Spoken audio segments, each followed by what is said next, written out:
Nous sommes à Kinshasa, c'est l'heure de vous informer.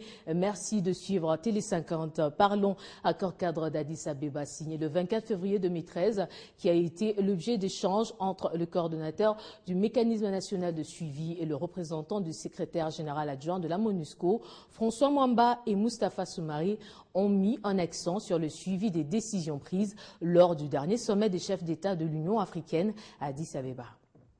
Au mois de janvier dernier, le chef d'État et de gouvernement s'étaient réunis dans le cadre d'un sommet de l'Union africaine à Addis Abeba. Un échange qui a assorti des décisions qui ont fait l'objet d'un entretien entre le représentant résident du PNUD et les coordonnateurs du mécanisme national des suivis. Cette structure, chargée d'accompagner et de superviser la mise en œuvre des engagements pris au niveau national pour les réformes mentionnées dans l'accord cadre d'Addis Abeba. Vous savez, cette rencontre, c'est un peu pour assurer le suivi de la réunion que nous avions eue au mois de janvier. Et comme vous le savez, le mécanisme national de suivi est en train de faire vraiment un travail intéressant pour essayer de faire en sorte que les critères et indicateurs qui sont contenus dans l'accord puissent être affinés et puissent vraiment être transformés en activités concrètes.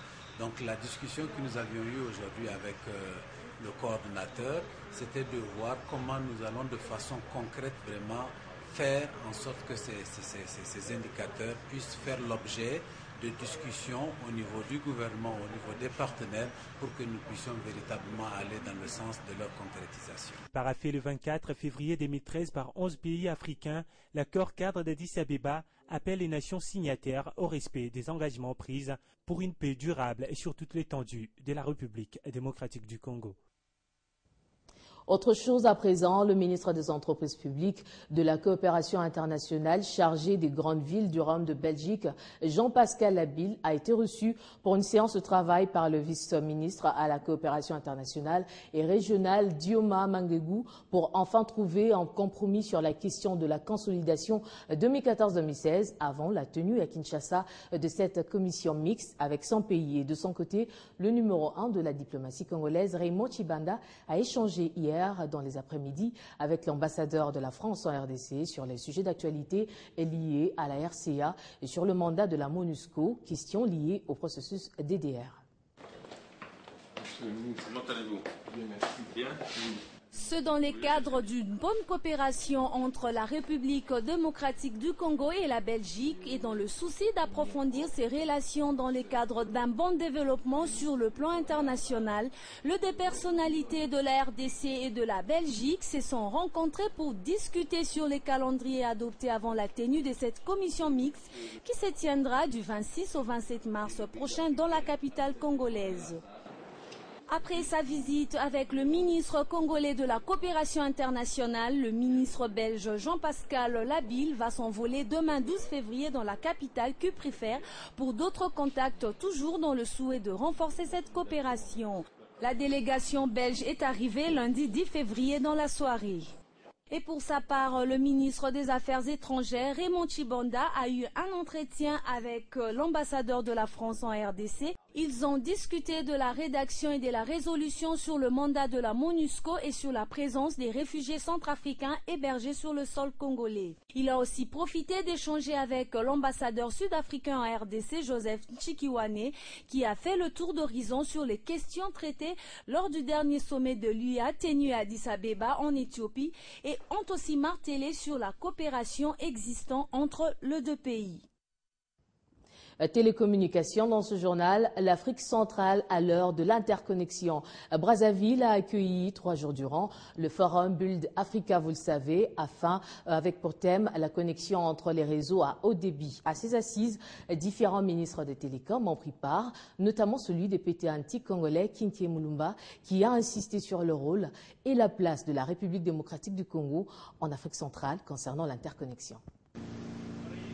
Durant 3 jours, la République démocratique du Congo a valablement pris part à ces forums Build Africa sur initiative du président congolais Denis Sassou Nguesso.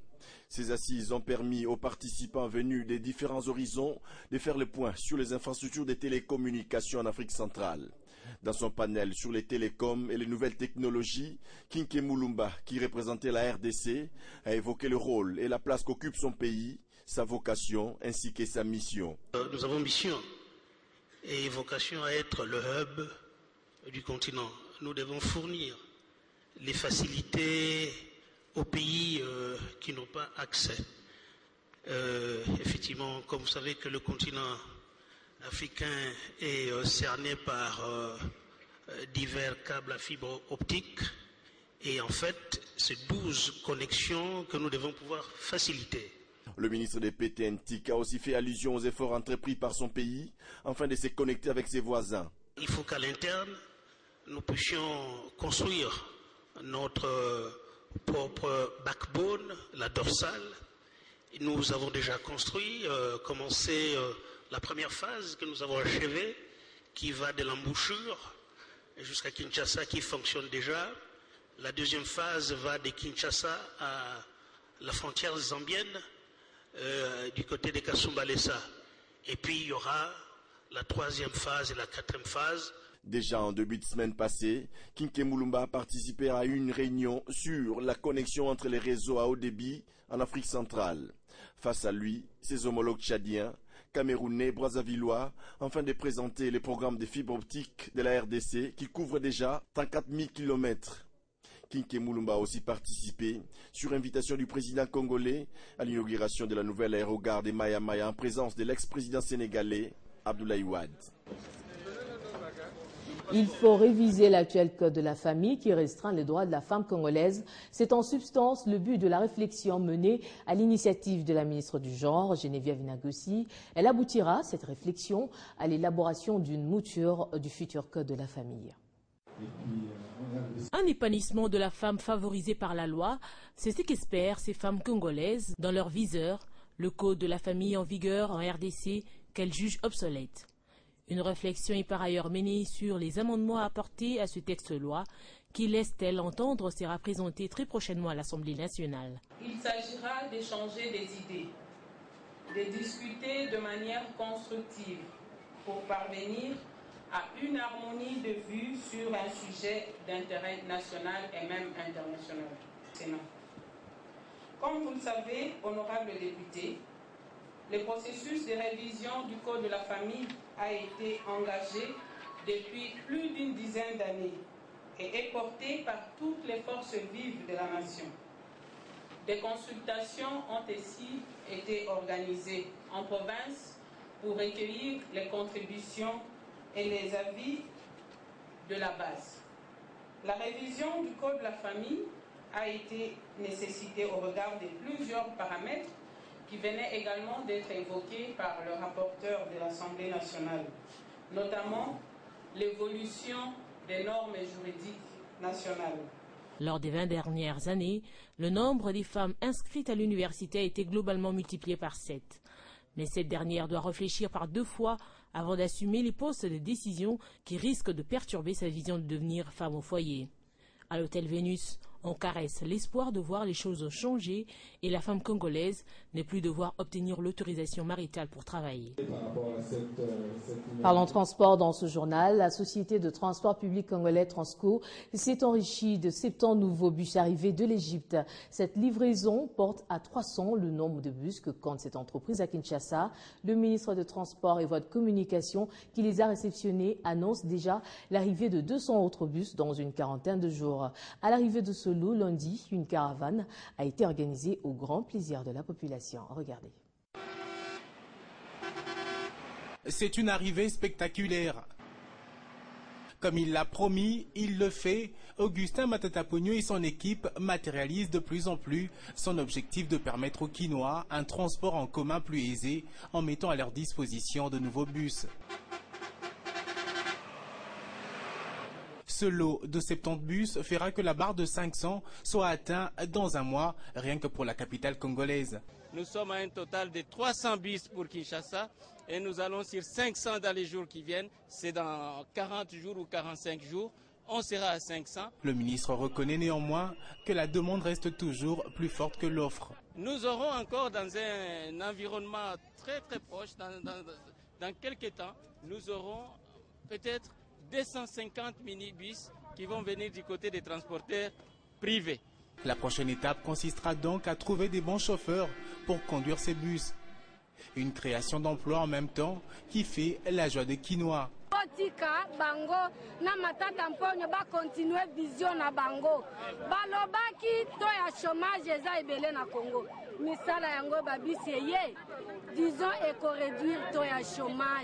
C'est en juin dernier que les premiers bus de Transco ont été mis en circulation. Et c'était le 30 juin, jour de la fête d'indépendance. La première ligne ouverte était d'abord entre la gare centrale et Kitambo Magasin et entre la gare centrale et Ngiringiri. Depuis, la société a ouvert plusieurs autres à l'exemple de celle qui part de la gare centrale vers Kingasani ou encore entre Lemba et Upen dans la commune de Ngaliema. L'acquisition de ces bus permettra également aux autorités du pays de parvenir petit à petit à l'élimination des bus en circulation dont l'état sont déplorables, causant plusieurs accidents. Le cas de très célèbre taxibus de marque Mercedes, modèle 207. La lutte contre la nuisance sonore, les hommes de Dieu en font désormais leur affaire. C'est le cas du pasteur Agré Ngalassi qui a réuni ses proches pour réfléchir sur la mise en œuvre de la mesure de l'autorité urbaine contre le tapage, une façon pour lui de prêcher par l'exemple. Nous parlons le même langage parce que lorsqu'on parle de l'administration, du fonctionnement normal et des nuisances sonores, on ne différencie pas une église, un ministère. C'est le même langage. Et ceux qui nous représentent ont parlé le même langage et le gouverneur de la ville a parlé le même langage, mais nous sommes des plateformes différentes, tout simplement. Et dans notre diversité, nous pouvons être ensemble et parler le même langage. Et ça, c'est très très important. Nous disons qu'on ne vient pas fermer. Nous disons qu'on vient contrôler. C'est ce qui a été dit. On ne peut pas venir pour fermer, on vient pour contrôler. Voir l'état dans lequel vous êtes, l'état dans lequel vous fonctionnez. Est-ce que c'est légal ou pas? Vous savez, on n'a pas peur de la justice ni du policier. Nous voulons aussi nous évaluer et participer à toutes ces réformes, à toutes ces améliorations qui nous concernent. Où est passée l'opération Likofi? C'est la question qu'on se pose actuellement dans la capitale congolaise. Lancée avec grand bruit dans le dernier trimestre de 2013, cette traque contre les bandits urbains avait donné des résultats quelque temps. Puis, patatras, plus rien. Du coup, les tristement célèbres Kuluna sont de retour à Kinshasa. Un constat de Guy Chungu. Likofi, comme ils ont jugé bon de l'appeler, cette opération visait à éradiquer le phénomène Kuluna sur l'ensemble du territoire national, en commençant par Kinshasa, son épicentre. La traque a donné des résultats satisfaisants durant le mois de novembre, décembre et légèrement en janvier, comme l'attestent ces témoignages.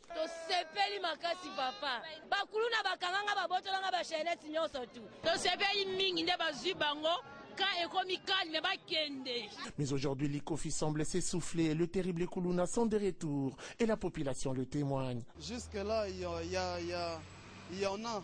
Ça existe toujours à Lingwala. Dans d'autres communes, il y a toujours des Kuluna. Et moi, je dirais même que les Kuluna ont encore ajouté d'autres stratégies, d'autres moyens par rapport à avant.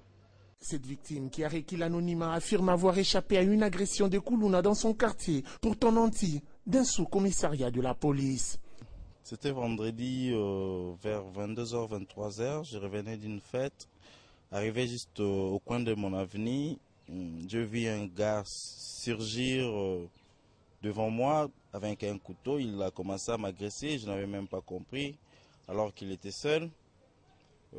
J'avais appelé les gens de mon avenue, subitement il a pris la fuite. Et pourtant la deuxième phase de l'opération coup de poing lancée il y a peu est censée s'attaquer justement à cette pratique. Où est donc partie la rigueur du général Kanyama, autrefois déterminé à en finir avec ces phénomènes? L'unité de lutte mise sur pied par l'inspection générale de la police fait-elle encore son travail? L'opération Likofi était-elle une démarche réservée à la période de festivité? Que de questions qui attendent de réponses et en urgence. Santé dans ce journal, ils ont été déclarés non viables des dépôts pharmaceutiques scellés ce mardi 11 février à Lubumbashi par le pharmacien inspecteur provincial du Katanga. De ces entrepôts, il a également été récupéré du marché les stocks de paracétamol fabriqués par le laboratoire Zenufa, lequel produit est interdit de vente depuis quelques jours par le ministère de la Santé publique pour raison d'enquête. Il est accusé de plonger ceux qui le prennent dans un profond sommeil de plus de 24 heures